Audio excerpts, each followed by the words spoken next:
안녕하십니까. 12월 13일 월요일입니다. 또 한 주간의 삶을 우리가 살아갑니다. 이 한 주간도 말씀 안에서 또 기도하시는 가운데 은혜 안에서 승리하시는 복된 한 주간이 되시기를 바랍니다. 다 같이 하나님께 우리의 신앙을 고백합니다. 나는 전능하신 아버지 하나님, 천지의 창조주를 믿습니다. 나는 그의 유일하신 아들 우리 주 예수 그리스도를 믿습니다.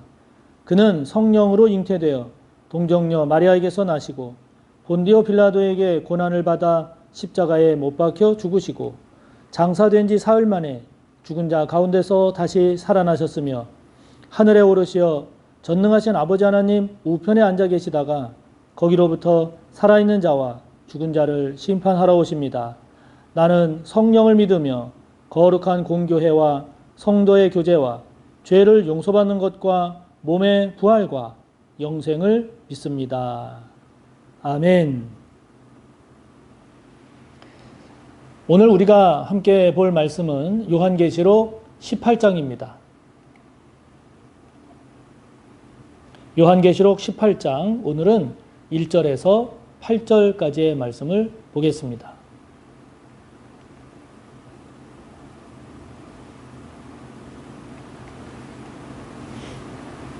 함께 봅니다. 이 일 후에 다른 천사가 하늘에서 내려오는 것을 보니 큰 권세를 가졌는데 그의 영광으로 땅이 환하여지더라. 힘찬 음성으로 외쳐 이르되 무너졌도다 무너졌도다 큰 성 바벨론이여 귀신의 처소와 각종 더러운 영이 모이는 곳과 각종 더럽고 가증한 새들이 모이는 곳이 되었도다. 그 음행의 진노의 포도주로 말미암아 만국이 무너졌으며 또 땅의 왕들이 그와 더불어 음행하였으며 땅의 상인들도 그 사치의 세력으로 치부하였도다 하더라. 또 내가 들으니 하늘로부터 다른 음성이 나서 이르되 내 백성아 거기서 나와 그의 죄에 참여하지 말고 그가 받을 재앙들을 받지 말라.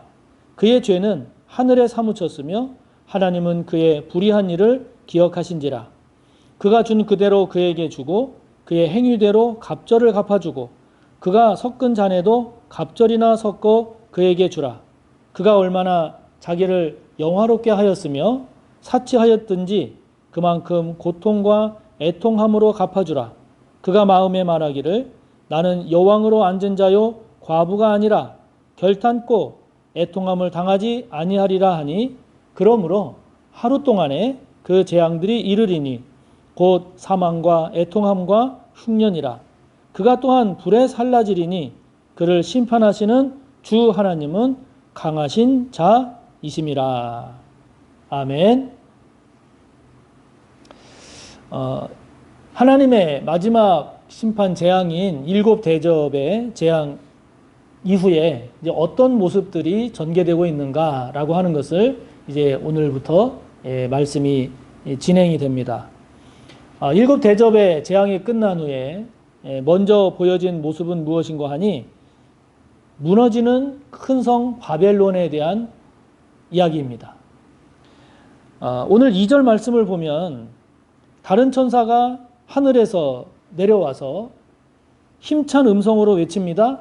무너졌도다 무너졌도다 큰 성 바벨론이요.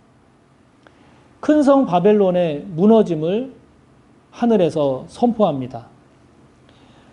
여기 큰 성 바벨론이라고 할 때 이 바벨론은 죄의 총체입니다. 악의 세력의 총체입니다. 그것이 큰 성 바벨론으로 표현되고 있죠. 이처럼 죄의 또 악의 상징, 특징은 큰 겁니다. 세상이 추구하는 것은 큰 겁니다. 하나님의 뜻을 따르지 않고 세상 가치관을 따라 살아가게 되면 큰 것을 추구하게 되어 있습니다. 많은 것을 추구하게 되어 있습니다. 강한 것, 높은 것, 이것들을 무조건 추구하게 되어 있습니다. 그렇게 큰 성 바벨론으로 표현되고 있는 이 세상이, 죄의 세력이, 악의 세력이, 사탄이 무너졌도다, 무너졌도다 이렇게 천사가 선포합니다. 여기 무너졌도다라고 표현된 이 말씀을 그 문법적으로 보면 미래적 과거형으로 되어 있습니다. 다시 말하면 실제 일어나는 것은 미래인데 표현은 과거형으로 됐다는 거죠. 그것은 그만큼 분명하다는 겁니다. 확실하다는 겁니다. 아이들이 싸울 때 그런 얘기하죠. 너 이제 죽었어. 이렇게 얘기합니다. 그 얘기는 죽는 것은 미래에 일어날 일인데 마치 과거처럼, 과거에 일어날 일처럼 그만큼 확실하게, 분명하게 결의에 차서 얘기할 때 너 죽었어. 이렇게 표현하는 것처럼 이 큰 성 바벨론이 앞으로 무너질 겁니다. 그런데 분명히 무너질 겁니다. 확실히 무너질 겁니다. 과거에 일어난 일처럼 말이죠. 자, 이러한 큰 성 바벨론을 만국이, 땅의 왕들이, 땅의 상인들이 추종하고 있었음을 알 수 있습니다. 그런데 그렇게 따르고 추종하고 쫓아갔던 큰 성 바벨론이 무너진다라고 하는 것이죠. 자, 그렇기 때문에 우리가 오늘 이 말씀을 묵상하면서 저와 여러분도 믿음을 갖고 사노라 하지만 저와 여러분 또한 여전히 이 큰 성 바벨론을 나의 하나님 삼아 그렇게 살아가고 있지는 않는가 하는 겁니다. 큰 성 바벨론을 추구하는 삶은 아닌가. 다른 말로 말하면 재물을 하나님 삼아 추구한다든지 사회적 높은 지위를 하나님처럼 여기면서 그것을 추구하며 산다든지 아니면 학벌이나 또는 정욕을 따라서 또는 교만함과 이기심이 나의 하나님이 되어서 겉으로는 교인이지만 실제 갖고 있는 마음이나 살아가는 삶의 모습은 이처럼 큰 성 바벨론을 추구하는 삶은 아닌지요. 그러나 우리가 구원을 추구하고 우리가 믿음을 따라 살고 섬김의 삶을 살며 우리가 공의를 사랑하고 주님이 보여주신 그 사랑을 따라서 즉 하나님 나라의 가치관을 따라서 우리가 살아가고 있는가. 이 두 가지를 우리가 냉정하게 살펴볼 필요가 있습니다. 저와 여러분은 그리스도인이라고 하지만 그러나 실제 살아가는 것은 큰 성 바벨론을 추구하는 삶을 살지는 않습니까? 믿음을 따라 살아가는 저와 여러분이 주님과 그리고 하나님 나라의 가치관을 따라 잘 살아가고 있습니까? 우리가 두 가지를 깊이 성찰하면서 큰 성 바벨론을 추구하는 어리석은 그러한 저와 여러분이 아니라 하나님의 나라, 주님의 가치관을 따라 그것을 우리의 신조 삼아 살아갈 줄 아는 저와 여러분이 되시기를 바랍니다. 그러면서 4절에 보면 하늘로부터 이런 음성이 들립니다. 내 백성아, 거기서 나와 그의 죄에 참여하지 말고 그가 받을 재앙들을 받지 말라. 거기서 나오라고 하늘에서 큰 음성이 들립니다. 내 백성아, 하나님의 백성아, 믿음의 사람들아, 그리스도인들이여, 교회여, 거기서 나오라는 겁니다. 거기가 어디입니까? 바벨론의 세력권이죠. 위험지역입니다. 죄악의 세력입니다. 물질과 허영심에 가득한 그런 죄악의 도성입니다. 거기서 나오라는 겁니다. 나오라는 것은 무엇을 말합니까? 그 안에 머물면서 싸우는 것이 아니라는 겁니다. 죄의 세력 그리고 죄의 유혹 이것은 우리가 나와야 되는 거지 그 안에서 바닥들여서 싸우는 것이 아니라는 거죠. 그 세력 범위에서 벗어나라는 겁니다. 우리가 나오지 않고 벗어나지 않고 그 안에서 죄 안에서 무엇인가를 한다라고 하는 것은 그것은 잘못 생각하고 있는 거죠.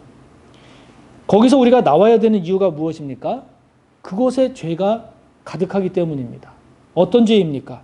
2절부터 3절을 보면 더럽고 가증하고 음행하고 사치한 것으로 표현되고 있는 그런 죄가 가득한 곳입니다. 그래서 그가 받을 재앙은 무너짐이요 고통이요 애통이고 사망이고 흉년임을 말씀하고 있죠. 거기서 나오라고 하늘에서 큰 음성이 지금 들려오고 있는 겁니다. 그렇다면 저와 여러분 질문해야 하지요. 저와 여러분이 살아가고 있는 삶의 영역, 삶의 자리, 삶의 모습을 다시 한번 살펴보면서 내가 나가야 함에도 불구하고 벗어나야 함에도 불구하고 여전히 발을 담그고 있는 그런 죄된 영역은 없는가 하는 겁니다.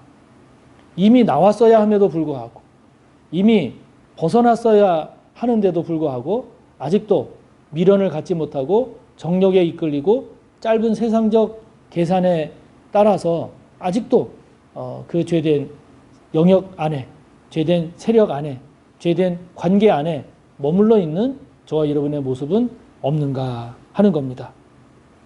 그래서 나와야 할 곳이라면 나와야 하죠. 그것이 사람과의 관계면 끊어야 합니다. 그리고 어떤 행위라고 한다면 그 행위를 단절해야 되겠죠.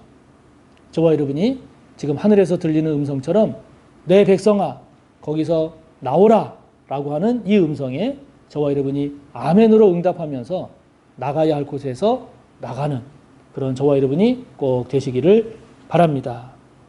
그러면서 이제 6절부터 8절까지에 보면 하나님의 심판에 대한 내용들이 나옵니다. 그래서 6절에 보면 그가 준 그대로 그에게 준다. 1대1이죠. 하나님은 1대1로 심판하십니다. 또 이어지는 말씀을 보면 그의 행위대로 갑절을 갚아주고 그가 섞은 잔에도 갑절이나 섞어 그에게 주라. 1대2로 하나님은 심판하시기도 합니다. 뿐만 아니라 하나님의 심판의 내용을 보면 7절에 보면 고통과 애통함으로 갚아주신다고 말씀합니다. 악이, 죄가 하나님으로부터 심판받을 때 고통당합니다. 이 죄가 그 죄로 말미암아 그 죄의 대가로 편안한 삶을 살았다면 그것으로 영원히 가는 것이 아니라 그 편안함의 대가를 하나님은 고통으로 갚으시는 거죠. 죄된 세력이, 죄악이, 이 세상이 그 죄의 대가로 기뻐했다면 하나님의 심판을 통해서 영원한 애통함에 떨어지게 될 것이라는 겁니다. 죄가, 세상이 죄로 인해서 악으로 누군가를 죽였다면, 남을 죽였다면, 그래서 자신이 살아났다면 하나님의 심판은 그에게 영원한 사망으로 심판하신다는 거죠. 죄의 대가로 풍성함을 누렸다면, 죄의 대가로 사치한 생활을 누렸다면, 이 세상에서 그렇게 살았다면, 그러나 하나님은 그에게 영원한 흉년으로 심판하신다는 거죠. 왜냐하면 8절의 마지막에 보면 하나님은 그렇게 하실 만큼 강하신 분이기 때문입니다. 공동번역 성경을 보면 전능하시기 때문이죠. 하나님은 강하십니다. 전능하십니다. 악에게, 죄에게, 사탄에게 결코 물러서지 않으십니다. 패배하지 않으십니다. 하나님의 섭리와 선한 뜻을 따라 하나님은 반드시 승리하시는 분이죠. 그렇기 때문에 진정 지혜로운 자는 누군가 이런 심판의 대가를 치르는 것보다 그 전에 죄진 것은 회개하고 그 전에 죄에 빠지지 않는 것이죠. 그것을 우습게 여기고 하나님의 심판을 두려워하지 않게 되면 이와 같은 하나님의 심판을 받게 된다는 사실을 우리가 꼭 기억해야 합니다. 그러므로 저와 여러분이 심판받기 전에 돌이켜야 할, 심판받기 전에 갚아야 할, 정리해야 할 것이 무엇이냐 하는 겁니다. 저와 여러분의 죄 가운데 돌이켜야 할 것이 있다면 빨리 돌이키는 것이 그것이 지혜로운 자입니다. 저와 여러분의 죄악 가운데 누군가에게 보상할 것이 있다면 갚아야 합니다. 저와 여러분의 죄 가운데 누군가에게 용서를 구할 것이 있다면 용서를 구해야 합니다. 그것이 하나님의 심판을 벗어나는 일이고 그것이 저와 여러분이 사는 길이고 그것이 더 지혜로운 길임을 저와 여러분이 잊지 않고 하나님께서 우리에게 말씀하시는 하나님의 뜻을 따라 영원한 복의 주인공이 되는 그것을 놓치지 않는 지혜로운 저와 여러분이 되시기를 축복합니다. 하늘에 계신 우리 아버지, 아버지의 이름을 거룩하게 하시며 아버지의 나라가 오게 하시며 아버지의 뜻이 하늘에서와 같이 땅에서도 이루어지게 하소서. 오늘 우리에게 일용할 양식을 주시고 우리가 우리에게 잘못한 사람을 용서하여 준 것 같이 우리 죄를 용서하여 주시고 우리를 시험에 빠지지 않게 하시고 악에서 구하소서. 나라와 권능과 영광이 영원히 아버지의 것입니다. 아멘.